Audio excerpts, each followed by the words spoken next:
ভোর রাত থেকে গঙ্গাসাগরে মাঘী পূর্ণিমার পূর্ণ স্নানে নেমে পড়েন হাজার হাজার পুণ্যার্থী। ধীরে ধীরে মানুষ পূর্ণ স্নান সেরে লাইনে দাঁড়িয়ে কপিল মুনির আশ্রমে পুজো দিয়েছেন। তবে মঙ্গলবার রাত থেকে ঠান্ডা উধাও দক্ষিণা বাতাস বইছে।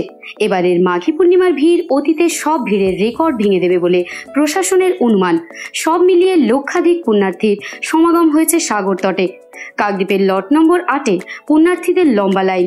একই ছবি সাগরের কচুবেড়িয়া ঘাটেও মানুষের লাইন গঙ্গাসাগরমুখী। কাকদ্বীপ স্টেশনও ভিড়ে ঠাসাঠাসি। রাতভর পুণ্যার্থী এসেছেন এই বছর। যেভাবে পুণ্য স্নানের জন্য ভিড় করছে পুণ্যার্থীরা, গত সব বছরের রেকর্ড ভেঙে যাবে বলে আশঙ্কা প্রশাসনের। বুধবার ভোর পর্যন্ত লক্ষাধিক পুণ্যার্থী স্নান করে ফেলেছেন গঙ্গাসাগরে। এই মুহূর্তে গঙ্গাসাগরের সমুদ্র সৈকতে চলছে মাঘী পূর্ণিমার পূর্ণ স্নান।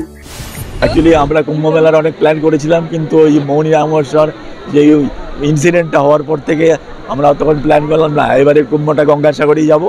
তো গঙ্গাসাগরে সবাই আমরা পরিবার বন্ধুরা মিলে সবাই এসেছি, খুব আনন্দ হচ্ছি। আর এই এখন চান করলাম, খুব ভালো লাগছে। আর পরিবেশটা এত সুন্দর, এত লোক এসছে, সবাই চান করছে একদম। তারপর এখান থেকে পুজো দিতে যাব, পুজো দিয়ে বাস তারপর আস্তে আস্তে আস্তে আস্তে প্রস্থানের দিকে তাকাবো। এটাই।